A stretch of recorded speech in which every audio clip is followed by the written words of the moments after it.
In the last part of this Understanding Israel series, part 7, we went over what happened to the Yahudim who migrated to Spain and Portugal. We got into the Spanish Inquisition and how it was used to further spread the acceptance of Roman Catholicism while removing the influence of the true Yahudim from Europe. Now, at the end of that lesson, we saw how the Yahudim from Portugal were carried off to the island of São Tomé in Africa. And as a proper conclusion, it may be expected that the next lesson will be about the transatlantic slave trade. This actually is where I thought the lesson was going as well. But as I began to connect dots putting the lesson together, I realized that there wasn't enough dots connected yet in order to get to that point in the lesson. So I needed to take a few steps back and revisit some information. In part 6, I went over the scattering of the Yahudim. But in that information, I did not give enough detail about the Yahudim on the continent of Africa. Part 6 dealt more with the scattering that happened in Europe, which is how we saw the Yahudim get to Spain and Portugal. But the evidence and connection of the Yahudim in Western Africa was glossed over and not explained in detail. So before I get to the transatlantic slave trade that fulfilled prophecy of the curses of sending Yasharel back to Egypt in ships, along with the prophecy of scattering them further into the nations, I want to discuss the history of the Yahudim in Africa. Now please remember end notes for those who may be confused. As the teachings grow, I have been led to break away from the terminology used by the system.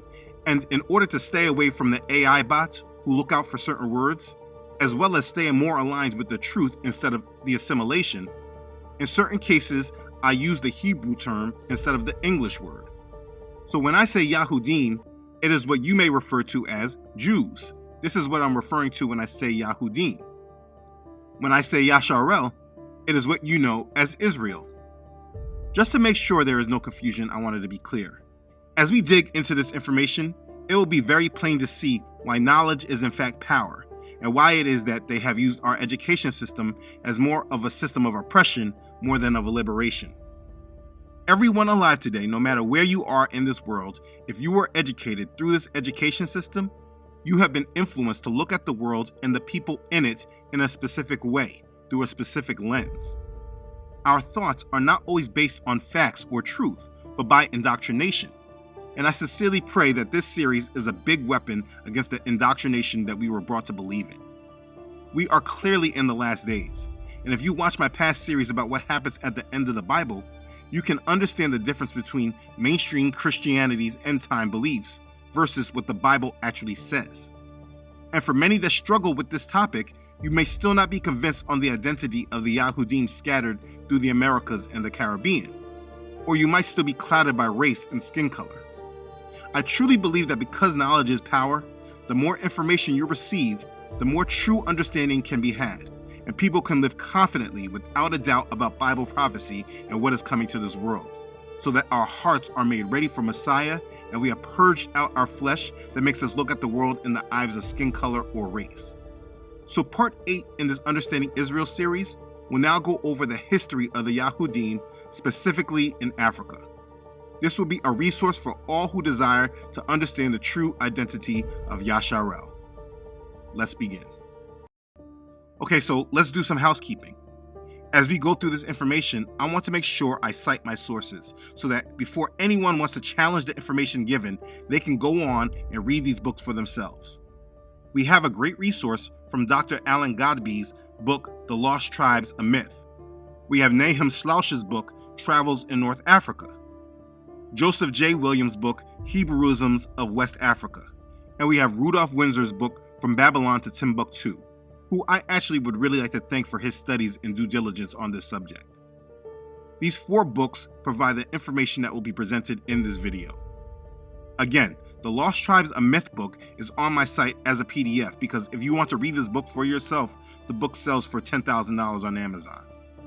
I am also placing the other books as PDFs on my site in case you cannot afford to purchase the books on your own. But if you can, it's better to buy the books and read it in your own hand. Now let me say, in reference to the book by Nahum Schlouch, Travels in North Africa, this is a special book because this man, who himself identifies as a Jew, he is a white Jewish rabbi who visited the Jews of North Africa and the Sahara in 1905. He spent 10 years of travel in North Africa to do a scholarly study of the history of the Jews of Morocco. Before I go in depth on the subject, I want to cover this because as I cite his work, I want you to understand this book.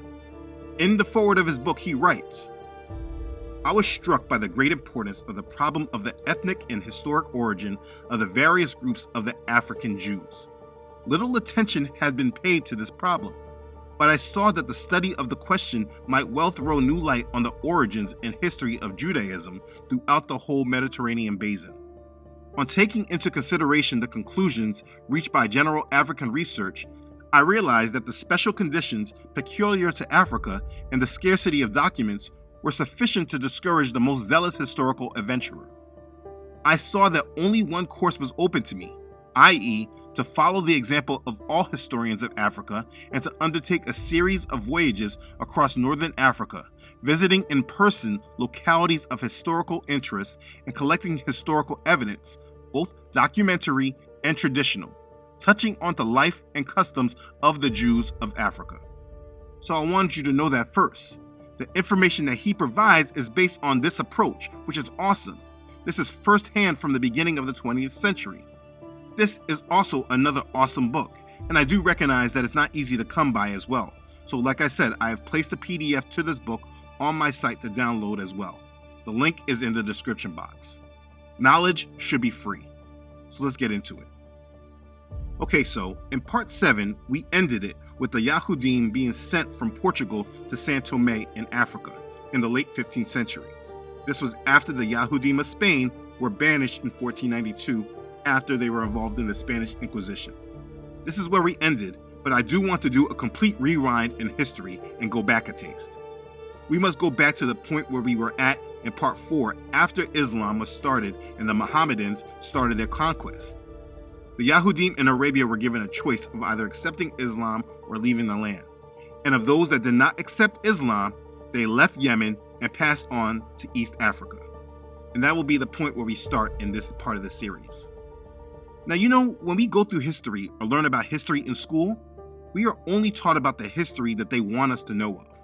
Yes, in some schools, some of us are taught biblical history, but because they hijacked it and switched out who the Bible was actually written about, most people don't really truly understand the Bible because they have placed false identities in. Now, in regards to world history, we of course know about European history. From the Greeks to Roman Empire to the Ottoman Empire, the Holy Roman Empire, the history of England, onto American history. Yes, we know all this history. The history we are taught about are the ones in power, and the history books are made with them as the focus. If you want to learn something about anything else, you are left to do this on your own. And this is why history is so one-sided and not really understood. And this is the challenge with a topic like this when speaking of history in Africa. First of all, most people don't really care about it at all.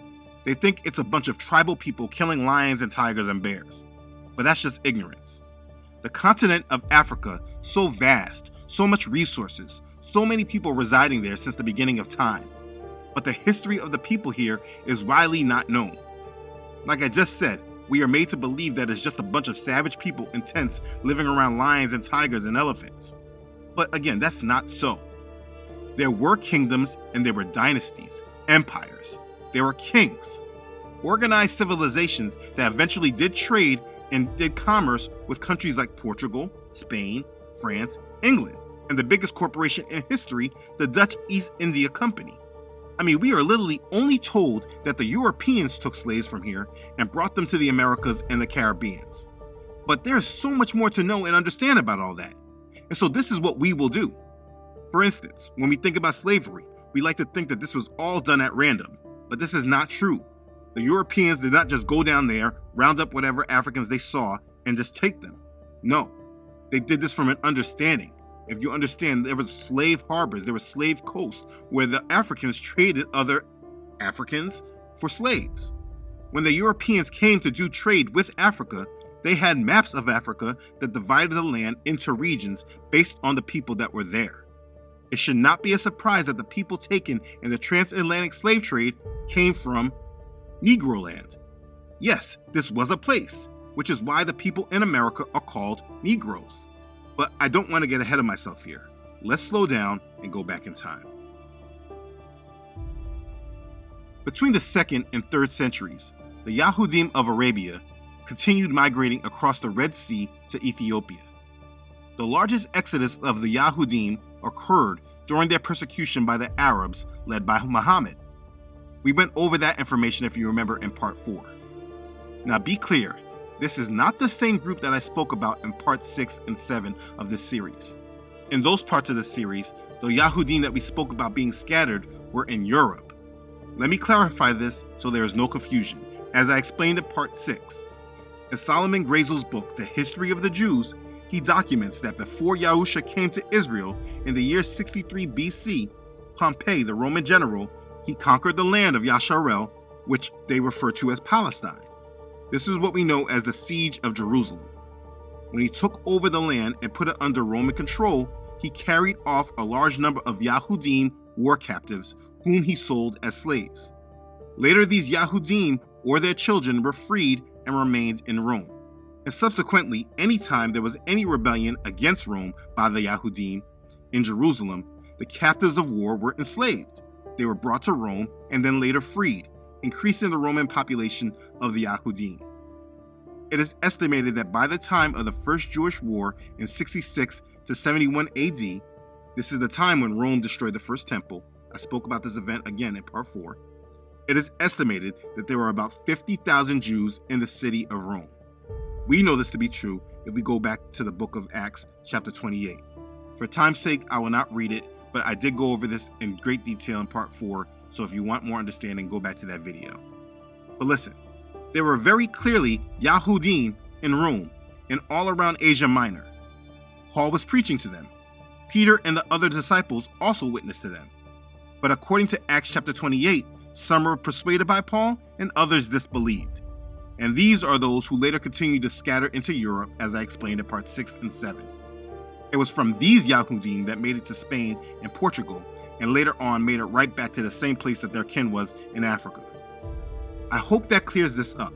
What I am speaking about right now are the Yahudim that fled Jerusalem after the temple was destroyed, the ones who fled south away from Rome.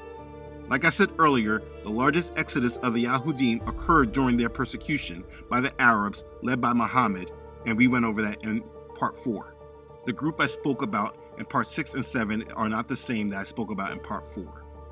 Okay, so when North and Eastern Africa had amassed over 1 million Yahudim, these Yahudim began a continuous migration to the region of the Niger River. According to Mr. Schlautz on page 104 of his book, he says, the tradition of the Jewish traders in the Sahara stretches back to biblical times. On page 344, he writes, and it is not at all surprising to encounter in every part of the desert traces and even survivals of a primitive Judaism which at one time played an important role in the whole region of the Sahara from Senegal to the very borders of Somaliland. He was very clearly explaining that in his travel during the early 20th century, he was still able to see and encounter evidence of the Yahudim in Africa, in this whole region here, during his travels. If you understand how they scattered, you understand that when fleeing Roman persecution, they went back south into Africa. If you remember in part 4, I posed that question to you. What you have to do is you have to decide whether you believe that when the Jews fled Judea after the revolt, that they headed north into more of the Roman Empire where the Romans were the strongest, or did they flee south into Arabia and back down through Egypt towards Ethiopia where they already had a relationship with the people there? You see, mainstream history wants us to believe that they went north through the Caucasus Mountains. But as we dig even more into history, we will see that this was not true for the majority. And from this historic account, we'll see that when people want to say that the Jews were not African, this part of the evidence will be the first part where people are able to understand why that claim of the Jews coming from Africa is actually correct. Mr. Slaus is just confirming that information. So people that deny that the Yahudim were in Africa are very clearly denying history. So let's take it from there. The first foundation of this lesson we will discuss will be the Hebrew Empire of what we know today as Ghana. The ancient Hebrew Empire of Ghana was established in the Western Sudan. According to Slouch on page 344, there was a Jewish tribe called Rechab. Now, please, as we're going through this, please forgive my pronunciations. There's a lot of different names. Please forgive my pronunciations. As he said, there was a Jewish tribe called Rechab, which crossed the Red Sea and migrated to the extreme point of the Western Sudan. He said at the same time that the Jews were migrating westward across the Sudan from Ethiopia, they also migrated southward from Libya, Tunisia, Algeria, and Morocco to the fertile regions between the Senegal and Niger rivers. When the Yahudim from the north and the east met between these two rivers, they established a confluence or crossroad in West Africa, where men could exchange their culture, ideas, and merchandise. These migrations of the Yahudim went on with great frequency about 300 AD, and they continued with regularity for about 1200 years. In Joseph Williams' book, Hebrewisms of West Africa, on page 342, he has this map that points out the course of the Jewish migration from northeastern Africa. He writes that the Jews migrated up the Nile, passing Memphis, Elephantine, Khartoum, and they turned west at Kordofan in central Sudan. In the region of the White Nile, Williams believes some Jews settled in the country of Shaluk in the southern Sudan and Uganda. He continues by tracing the migration from Kordofan going west to Darfur, Lake Chad, Kano, and then to the countries of the Niger River. Now, I do not want to keep getting ahead of myself in reference to the time periods, but I want to bring back some connections. I mentioned earlier that the Europeans had maps of Africa that showed where the different people were. If you remember, I brought up Negroland. There were many different slave maps over the 18th and 19th century. So what I want to do real quick is review the route of which both historians documented the travels of the Yahudim making it into West Africa. And I want you to notice where Negroland is. Look at it. It's right there. I just want this connection to be made. Yah willing, we will get to elaborate on this later or in the next video. So let's continue. If you have ever heard of the Songhai Empire, which was an empire that dominated the Western Sudan in the 15th and 16th century, it replaced Mali as the most important empire in West Africa, spelled like this or like this. Anyways, before this empire in the 15th and 16th century, the original place of habitation of this people was called Gonguai, Kukia, or Kuka. Again, forgive my pronunciation. This place was situated in the Dendi country and also known as Dendina, lying near the Niger River on the northwestern border of what is now the modern state of Nigeria. I want you to remember this people because as we go through the history, we will be coming back to this group, but we have to start from an earlier period. Right here is Kuka, and this man that I'm illustrating is Za el-Yemeni. He came to Kuka about 300 AD. He established a line of kings known as Za, Ja, or Dia dynasty. This founder of the first Sudanic dynasty in Western Africa was a Yahudim. He was a Hebrew. His name is sometimes written as Za el-Ayaman. Za el-Yemeni came to the Niger country by way of Ouargla in central Algeria today. It's written like this, Ouargla. Ouargla was a great trading center of the Yahudim. Professor Godby said that Za, the founder of the first Yahudim dynasty, established his capital later at Gao, on the eastern upper Niger River. Schloutz writes, on page 344, the Arabs, Moors, and the Sudanic writers attribute to the ancient black African Hebrews the establishment of the first empires, the erection of the first public buildings in the country, the construction of the first canals and irrigation systems, and the institution of a social economic regime which still survives in all Saharan communities. As the Yahudim migrated into Western Africa, they took control over the indigenous tribes of the land, which eventually, as we get into history, is why they were easily targeted to be sold as slaves by these same tribes later. But let's not get ahead of history. According to Mr. Windsor, the Yahudim came into the Western Sudan from northern and eastern Africa as a result of a series of migrations due to persecution. As they migrated, they adopted new methods from other people and left their material, educational, and moral imprint among the people with whom they resided. For instance, like in America, who the population of the world simply called black people, were African American, even in this oppressed land, though we have adopted many of their methods, we still have a moral imprint on the culture, and that's from a people who had no identity. These people knew who they were. For many centuries, the Hebrews had to use great physical and psychological initiative. They cannot afford to be complacent or show no concern about their surroundings and where they were. They were hated, so if they got too comfortable or complacent, that could mean cultural stagnation or death. The Yahudim imported into the western part of Africa a superior material, educational, and moral culture soon after 300 AD. And this cultural advancement was not duplicated or exceeded until the ascendancy of the Mohammedan leader Mansa Kakan Musa of Mali in 1312 AD. I'll get to him. In the 3rd and 4th centuries AD, the Africans on the west coast did not possess the cultural superiority of the Africans that were on the north and east coast. The Yahudim had an advantage over these African tribes because they carried their culture, their history, their laws, and written records with them. They were already organized. They were already a people. This assured them a constant precedent for the development of a higher social organization. Because of the stability of their Hebrew culture, the Yahudim were not absorbed into the indigenous population. They already came from laws that told them how to be and how to act, which none of the other nations had. They made use of every opportunity. They were an industrious and skillful people.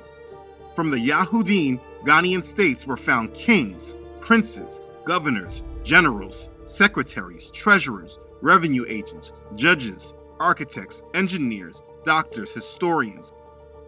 The black Hebrew kings of Ghana had 2 titles. 1, Kayamaga, which means master of gold, and 2, Ghana, which means war chief. On his map on page 256, Professor Godby says that 22 Hebrew kings reigned in Ghana before the Hegira in 622 AD, and 44 had reigned by the year 790. It is said that all the kings of Ghana were called by the title Kayamaga, which is said to mean king of gold. Humbi was the ancient capital of Ghana. It was located in the southern part of the present country of Mali. During the Middle Ages, the name Ghana, it was not used to designate the country that we know today as Ghana. Ghana was a title of its kings. Ghana means strong warrior king, war chief, and was the title accorded to the kings of the medieval Ghana Empire in West Africa. This empire was a Hebrew empire. When you really think about this, it really indicates the greatness and splendor of those kings, because even after the decline of the Za dynasty, which these men came from, they began to call this country after the title of its kings, which is Ghana. Let's keep going. The foundation of the Ghanaian Empire was based on the affluence of gold and iron. The use of iron in Africa, especially Ghana, revolutionized the social and military systems. Ghanaians fought many wars against their neighbors, who did not use iron but fought with bars of ebony. The Ghanaians could destroy their enemies because they fought with lances and swords. The king's revenue agents levied taxes on imports and exports, and the medium of exchange was gold. This was the Za dynasty, and it held sway in West Africa for over 1,000 years. Now, going over more history of this dynasty, we're going to talk about Eldad the Danite, or Eldad Hadani. In the 9th century, this black African Hebrew arrived in the city of Kairouan in Algeria. He told a credible story of a Hebrew empire south of the Sahara in the Western Sudan. According to Eldad, the Hebrews in the interior of Africa spoke a Phoenician Hebraic language mixed with Arabic. They had a religion which had come down from Moses. Eldad said that the people of this tribe had fled from the kingdom of Yasharel after Sennacherib the Assyrian had subdued it, and that other Israelite tribes such as Naphtali, Gad, and Asher were in the land from which he came. He told of the law of Moses which they followed, the complete series of the scriptures except Esther and Lamentations. Eldad displayed as evidence some ceremony pertaining to the slaughtering of animals for food. It was written in Hebrew with an Arabic tint, but Eldad claimed that he knew no other language than Hebrew. In regard to Eldad's story, the Gaon, head of the Yahudim, assured the people that the story was credible. You can look this man up. Solomon Grazel writes of Eldad in his book on page 279 in the history of the Jews. This is not hidden from record, it's just not known in the mainstream. When I speak of the Yahudim being from Africa and taken during slavery, many people instantly argued with me because it went against the mainstream views. But the information is out here. You just have to seek it out for yourself and reduce the level of indoctrination you have been influenced by. For instance, this man, Mr. Schlouts, we are grateful for his travels and research. On page 345 of his book, he wrote, "For many years, the author of this book has been gathering material for a history of the Jewish migrations into the Sahara and the Sudan. One part of his work is already done, the establishing of the authenticity of these migrations. To the writing of the Arabs and the oral traditions of the country, he can now add the archaeological evidence furnished by the ruins of ancient Jewish cities in the Sahara and the Sudan, and the documentary evidence of Hebrew inscriptions like those of Tuat, which date from the 13th and 14th centuries." He basically explained that he was first trying to gather material for the history of the Yahudim migration into the Sahara and the Sudan. But as he did this research, he can now add archaeological evidence of the ancient cities of the Yahudim in the Sahara and the Sudan. So if you still try to doubt and speak against the validity of the fact that the Yahudim were in Africa and were dark-skinned people, you are now truly exposed as a denier due to racist ideals. I am providing you sources so you can do your own research and study and don't have to just depend on my words. So if you disagree, do your own research. I gave you the sources. So let's go back to the history. It should now be an established fact that the ancient empire of Ghana was a black Hebrew empire known as the Zah dynasty of Ghana, the Zah dynasty of warrior chiefs. This empire was right here. So let's speak more about this dynasty. Rudolph Windsor explains the 15th Zah prince took control of the great city of Gao on the upper Niger in 1009 AD. His name was Zah Kasi or Kosi. Now it's important to note up to this time that all the kings of Ghana professed the Hebrew religion. But in this year, a radical transformation occurred. It's a big one. Zah Kasi accepted Islam. The Tariq al-Fatash is a West African chronicle written in Arabic in the second half of the 17th century. It provides an account of the Songhai Empire from the reign of Soni Ali. If you remember, I referenced them earlier.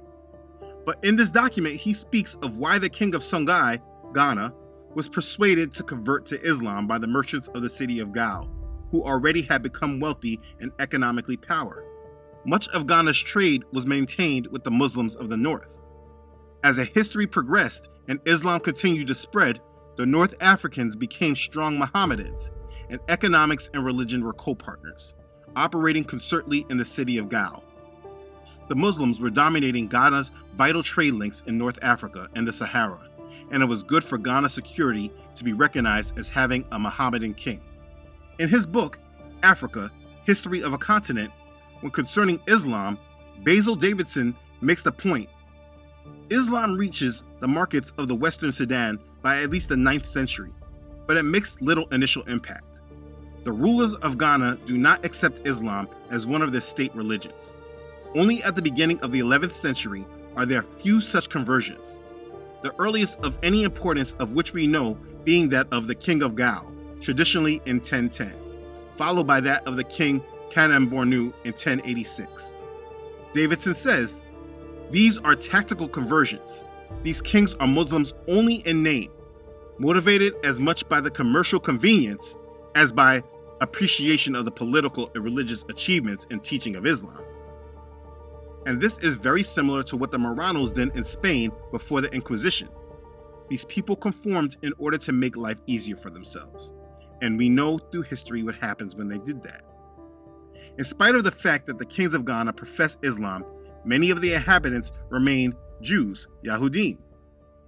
Al-Bakri, from 1040 to 1094 AD, was an Arab historian and a geographer of the Muslim West. He wrote about Europe, North Africa, and the Arabian Peninsula. Only 2 of his works have survived. His most important work is his Kitab al-Masalik wal al-Mamalik, Book of Highways and of Kingdoms. If I butchered that, please forgive me. This was composed in 1068 AD, based on literature and the reports of merchants and travelers, including Muhammad Yusuf al-Warraq, 904 to 973 AD, and Abraham ben Jacob. It is one of the most important sources for the history of West Africa and gives crucial information on the Ghana Empire, the Almoravid dynasty, and the trans-Saharan trade. The king of Ghana in his day was Tenkamenen, who came to throne 1062 AD. Al-Bakri says the king of Ghana, Tenkamenen, was the ruler of a great empire, and he was able to organize an army of 200,000 men. In the 11th century, a Mohammedan people from the northwest invaded the city of Al-Aldagast within the Empire of Ghana. These invaders were also called the Almoravids. By the year 1076 AD, Abu Bakr, the leader of the Almoravids, captured the capital of Ghana. However, the Islamic Hebrew king was allowed to maintain his throne. Tenkamenen paid tribute to Abu Bakr. And at this time in history, Gao, or Gako, known as the capital of Ghana, was separated into two cities. The first city had the residence of the king. This city contained a fortress which was surrounded by a wall. The second city contained 12 mosques in which the Mohammedan merchants could settle or wait until they transacted their business. This description given by al-Bakri leaves us with the impression that the city of the king's residence was probably inhabited mainly by Yahudim, because there was a great distinction between the king's residence and the residence of the Mohammedans. In the city of Gao, the Islamic religion was influential, but only a Muslim could be king. When a new king ascended the throne, 3 royal imperial emblems constituting the Quran, a sword, and a ring were received by the king. What I am saying here is that from the early 11th century, the Hebrew kingdom of Ghana was no longer known to be a Hebrew Yahudim kingdom, but an Islamic kingdom, and regardless of whether the conversions were true or not, history has shown that once this happens, the people begin to lose their identity. Again, this history is very similar to that of the Marranos in Spain. Once they assimilated, they were defeated. And this brings us to Mansa Musa and the Empire of Mali.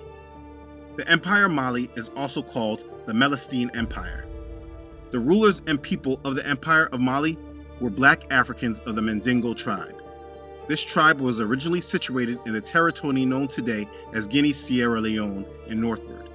On the banks of the Upper Niger near the present-day Sierra Leone, the Mandingos established their capital at a place called Niani. Let me be clear, this was not a Hebrew empire. That's not where I'm going. These were Hamites. After the breakup of the Ghanaian Empire by invasions from many tribes, like we just talked about, Ghana split apart into a number of states. But in the capital of Ghana, Gao, the Hebrew Zah kings continued to reign. During this time, many people who were subject in service to Ghana proclaimed their independence from them after the chaos set in. The most celebrated and known of these people were the Mandingos, who established the nucleus of a new empire about the middle of the 13th century, 1240 AD. The Mandingos were a successful agricultural people. They were blessed with the ability of rivers which they used for irrigation. They grew rice and other staples, which contributed to a rapidly growing population. So let's talk about them real quick. The king of Mali, who was rendered credit for the establishment and organization of an imperial system in Mali, was Sundiata. Sundiata knew that power was contingent on wealth. Most of the wealth was in trade, and most of the trade was in the hands of Muslims. Consequently, he converted to Islam. Almost 100 years after the death of Sundiata, a powerful king emerged in Mali. His name was Mansa Musa. During his lifetime, 1312 to 1337, his accomplishments transcended his predecessors. His empire extended from east to west, beginning at the Atlantic Ocean to northern modern Nigeria, and from north to south, reaching almost from central Mauritania and extending to the borders of modern Guinea and the Ivory Coast. In 1326 AD, Mansa Musa made pilgrimage to Mecca. We know the holy city of the Mohammedans. It is said that he exhibited a marvelous splendor that astonished the spectators. He arrived in the east with thousands of foot soldiers and over 60,000 mounted warriors. In addition to his soldiers, he had 500 slaves, each carrying a rod of gold weighing 6 pounds. As contributing to the holy cities, he gave 20,000 pieces of gold. Mansa Musa is not only remembered for his pilgrimage, trade, and military accomplishments, but also for his public constructions. The king of Mali built a palace and several mosques in the celebrated city of Timbuktu. He was known as a champion of Islamic religion and learning. You see, for me, I have always heard stories about the power and wealth of Mansa Musa. But as I review this history, he has nothing to do with my family tree or history, and that's why I bring him up in this history. Though he was a very powerful, wealthy king, he has nothing to do with the Hebrews. And just because he was a black king that the establishment likes to allow us to know of, it does not mean that he has anything to do with the history of the Hebrews besides conquering them. They only let us celebrate those who have conquered us. When Mansa Musa was on his pilgrimage, his general of Mali took control of Gao, again the capital of Ghana. Then Mansa Musa returned from Arabia by way of Gao and accepted the surrender of the king of Ghana and his nobles. Among these prisoners were Ali Kulon, and his brothers Salmarnar, the sons of Za Yasebi. These Hebrew princes were appointed as pages at the court of Mali about 1335 AD. It was not too long before the princes of the Za dynasty escaped from the court and army of Mali. They then organized an army and fought the king of Mali. Ali Kulon entertained a profound hatred against the Mali conquerors because they had subjugated his people. In the latter parts of the 14th century, the army of Ali Kulon, later called Soni, the liberator Ali, made attacks on Niani, the capital of Mali. Yearning for independence, Soni Ali desisted in paying tribute to Mali. Because of the exploits of Soni Ali, the Za dynasty of Gao acquired a new name or title. The dynasty after Soni Ali is called Soni or Shi dynasty. There are about 17 or 18 Islamic Hebrew kings in this dynasty, the Soni or Songhai dynasty. And this brings me back to where I first started when I brought up the Songhai Empire. If you remember much earlier on when I was explaining the Kuka, the location of which Za el-Yemeni found the Za dynasty, I said the Songhai Empire was an empire that dominated the Western Sudan in the 15th and 16th century. It replaced Mali as the most important empire in West Africa. This empire was a Hebrew empire of the Yahudim that had history from the 4th century to now where we are at in this history to the 15th and 16th century. The Songhai were Hebrews, and I went through all that history to make that all make sense and bring it all together. Let's bring it back full circle. As we see this map of the late Songhai Empire, please also refer back to the map of Negroland, where the Negroes who were taken as slaves in the transatlantic slave trade come from. Notice the area on both maps are the same. This is more proof through history that the Negroes taken in the transatlantic slave trade descend from the Hebrews.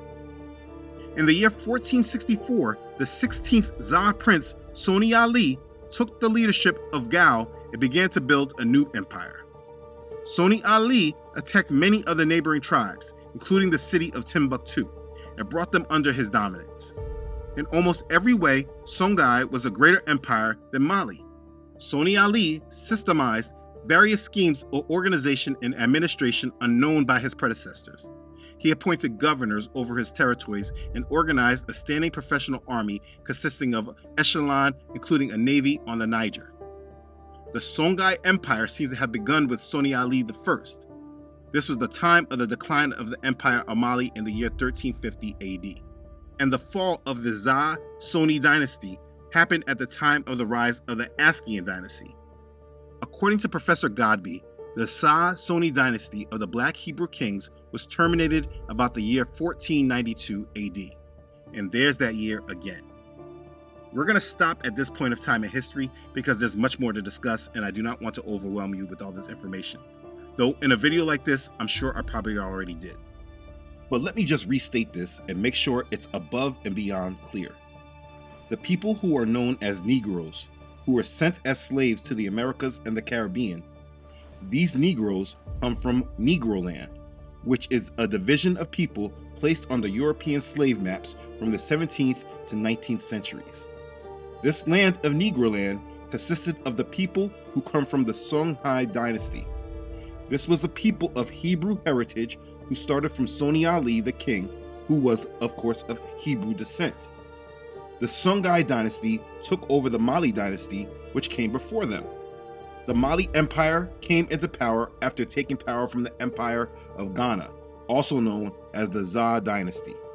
This empire of warrior chiefs was an empire of Hebrew kings that had rule over West Africa from the 4th century AD to the 14th century when the Empire of Mali took control. The most known king of the Empire of Mali was Mansa Musa. The Empire of Ghana was a Hebrew kingdom, and they consisted of the migrants who fled from Jerusalem from 70 AD when Rome burned the temple. Because of accounts like from Eldad the Danite, there are also indications that other descendants of the 10 tribes of Yasharel who were taken by the Assyrians also assimilated amongst them over time. This video is a historical account of the Hebrews who broke covenant with the Most High Yahuwah.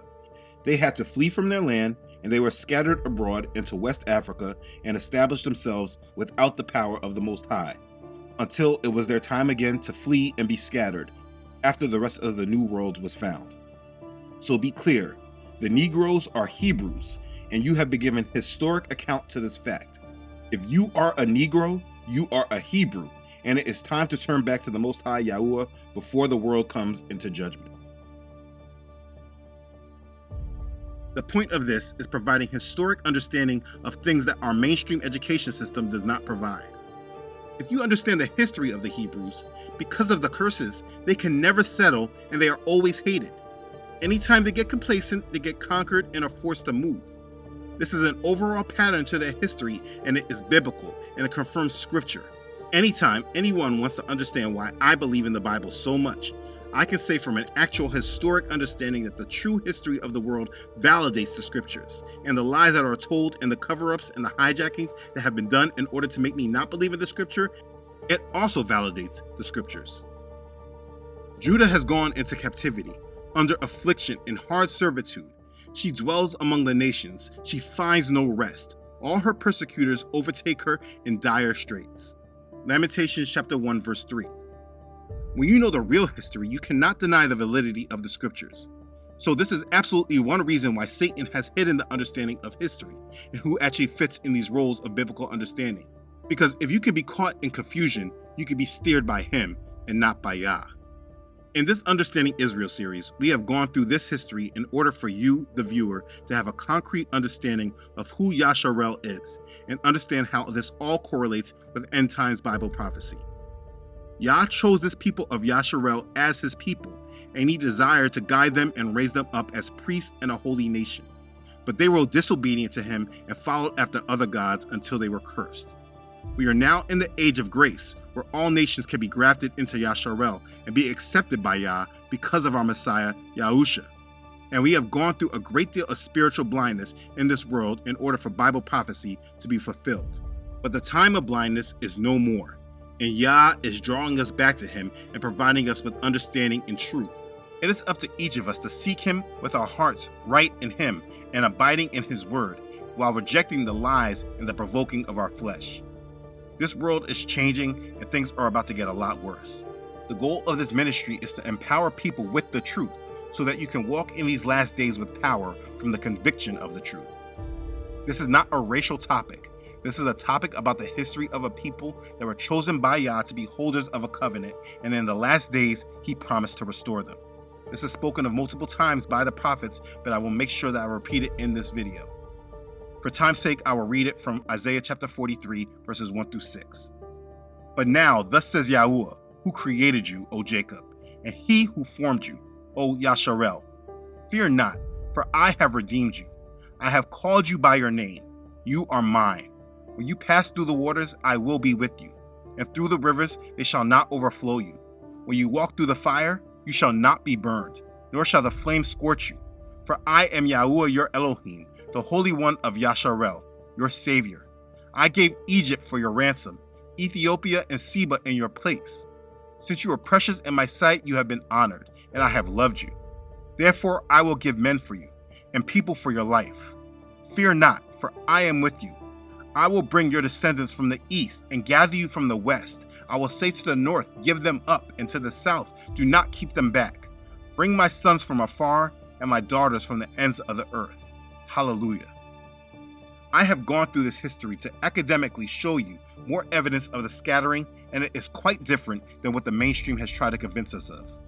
We must live in the truth, and it is important that these things become exposed now because the lie is becoming stronger and people are being more attached to the strong delusion. As it is prophesied, the coming of the lawless one is according to the working of Satan, with all power, signs, and lying wonders, and with all unrighteous deception among those who perish, because they did not receive the love of the truth that they might be saved. And for this reason, Elohim will send them strong delusion, that they should believe the lie, that they all may be condemned who do not believe the truth, but have pleasure in unrighteousness. 2 Thessalonians chapter 2, verses 9 through 12. Listen, the world, they can believe whatever they want. We can see where all these lies are leading us to. It's leading right to the forming of a one-world religion, leading to the rebuilding of a temple for all faiths, and leading to the coming of the lawless one who we know as the Antichrist. It is up for each of us to live in the truth and stay out of the strong delusion. For many, if you just applied Yah's word and reviewed who the curses of Deuteronomy chapter 28 best apply to, then this amount of history would not be needed, because you are applying the word along with discernment. Based on the curses that he has said, they shall be upon you for a sign and a wonder, and on your descendants forever. That's Deuteronomy chapter 28, verse 46.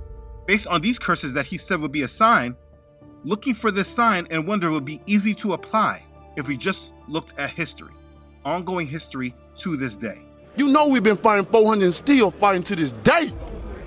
To this day. To this day. There's so many different curses. And so for anyone looking for this sign and wonder, this should be easy to apply. But for others who are not so sure, they might need more.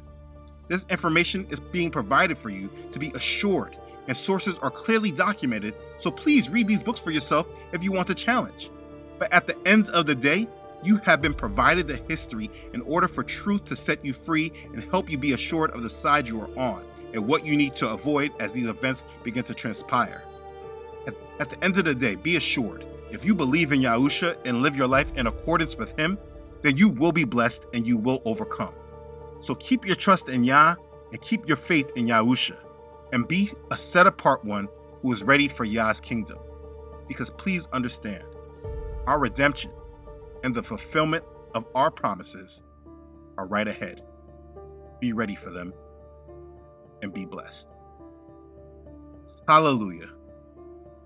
Praise Yah. Okay, thanks again for watching. If this has blessed you, please make sure to like it and share it with others. If you haven't done so already, please make sure you subscribe to this channel. Yah willing, I upload every Friday. Please don't forget to follow this ministry on Facebook and Instagram, as well as on my website, truthunedited.com. If for any reason you do not see this channel any longer, you can always find this ministry on my site. Make sure you subscribe to the email list to always stay connected. I ask that you please continue to pray for this ministry. Your prayers and support are sincerely appreciated. As always, thank you to those who donate to this ministry. Your contribution is a huge blessing to this ministry and helps continue on with this assignment. There's a lot of work done. Your support is a blessing. I'm always humbled by your support and I'm very thankful for you. Be blessed. Okay, thanks again everyone for watching. I love you all.